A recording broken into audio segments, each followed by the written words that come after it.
Nah, ini untuk tips lebih mudahnya, kita gunting dari ujung sampai ujung ya. Hai guys, cabai adalah kebutuhan pokok buat para bunda-bunda yang ada di dapur ya, apalagi para pecinta makanan yang pedas. Nih tuh, cabai adalah suatu kewajiban ketika kita memasak.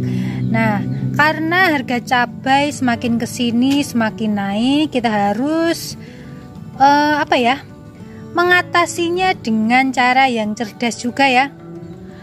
Bagaimana cara agar kita bisa tetap menikmati pedasnya cabai dengan harga cabai yang semakin mahal, tapi kita tidak perlu memikirkan harga cabai yang semakin naik ya. Nah, di video kali ini aku mau berbagi tutorial ya, bagaimana cara membuat bibit cabai yang bagus, bagaimana cara pemilihan benihnya. Kita langsung saja ikuti terus video ini sampai selesai ya. Nah, langsung aja ya, kita ambil cabai yang sudah tua, sudah benar-benar matang. Kita ambil bijinya, langsung aja kita bisa gunakan gunting ataupun pisau ya. Ini aku pakai plastik karena cabai itu kan sifatnya panas ya, biar tidak mengenai tangan. Ini aku pakai gunting karena lebih mudah ya. Kalau kita pakai pisau itu lebih repot. Nah, ini kita gunting enak banget guys. Langsung saja kita keluarkan bijinya. Wah, ini bijinya sudah sangat matang ya. Nah, ini untuk tips lebih mudahnya, kita gunting dari ujung sampai ujung ya, biar mempermudah kita mengeluarkan dari biji cabenya. Nah, untuk biji cabai yang sudah benar-benar matang itu dia seperti ini guys. Dia lebih keras ya, keras, mengkilat, dan dia kalau jatuh itu klik ya, itu udah mantep itu. Kalau benar-benar dia sudah matang, dia itu seperti berisi gitu guys. Kalau masih muda kan dia empuk gitu kan. Nah, ini buat para semuanya ya, para pecinta pedas, cabai itu mahal guys. Nah, kalau kita nggak pinter-pinter mengakali harga pasar, kita nggak pinter dalam mengelola lahan kita, wah, gimana kita bisa menikmati pedasnya cabai ya? Daripada buat beli cabai ya, mending buat jajan anak ya.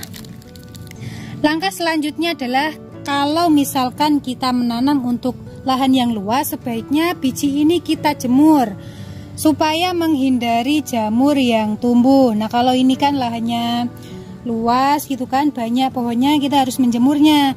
Tapi kalau aku ini karena memang cuman untuk keperluan dapur sendiri, jadi ini bisa langsung kita semai ya.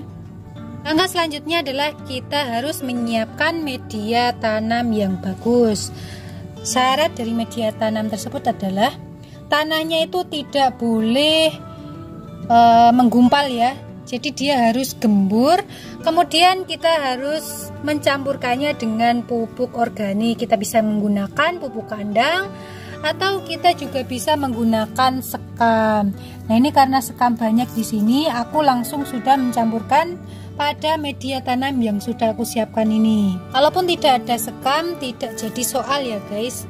Yang penting tanah yang digunakan itu tidak mudah memadat dan dia itu memiliki tingkat kesuburan yang tinggi. Nah, contohnya adalah ini aku pakai media tanah yang sudah bagus ya. Ini aku sudah menyemai dan dia sudah mulai tumbuh benih-benih cabainya.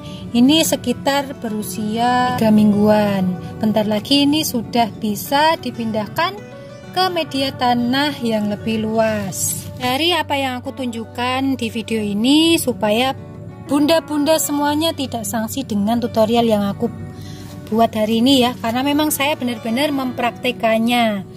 Nah, langsung aja kita semai biji cabenya ke media tanam yang sudah disiapkan. Ini cukup renggang-renggang saja ya, nggak perlu dekat-dekat, karena nanti ketika tumbuh dan dipindahkan akan sulit untuk memindahkan kalau saling bergerombol. Untuk biji yang masih menyatu seperti ini sebaiknya kita pisahkan biar dia tidak bergerombol tadi ya. Dan agar tidak menyebabkan akar yang lengket ya. Nanti tarik-tarikan ketika dipindahkan akan menjadi kelayuan.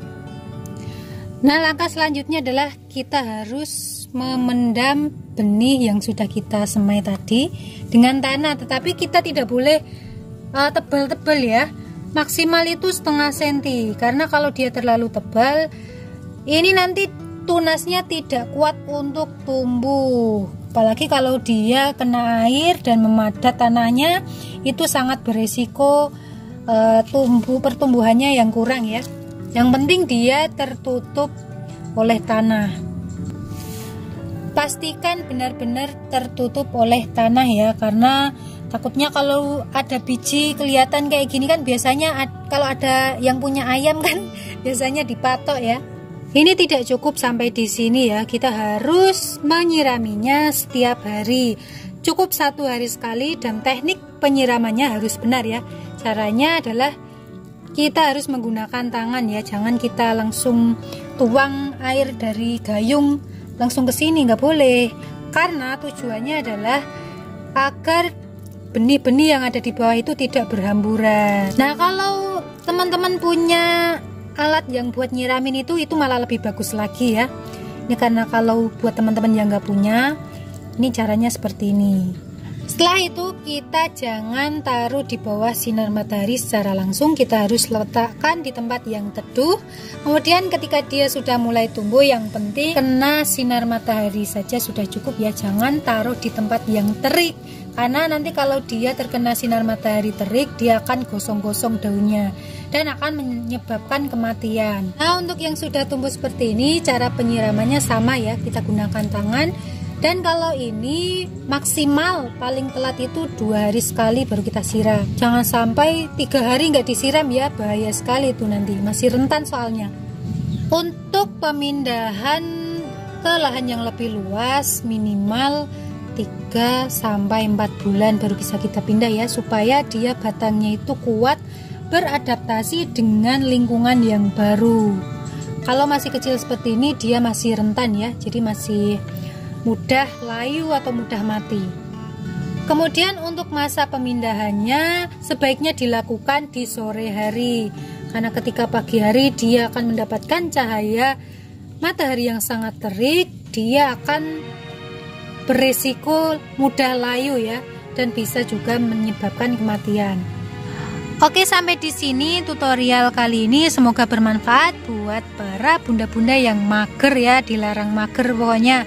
Kalau tahu kita bisa menghasilkan bahan yang kita perlukan setiap hari, kenapa tidak ya? Itu lebih sangat jauh menghemat dibanding kita membeli setiap minggu 1 kilo cabai ya. Oke, aku rasa cukup sampai di sini buat teman-teman semua. Jangan lupa like, komen, dan subscribe sebagai bentuk dukungan sahabat semua untuk channel aku. Aku cukupkan sekian, bye-bye.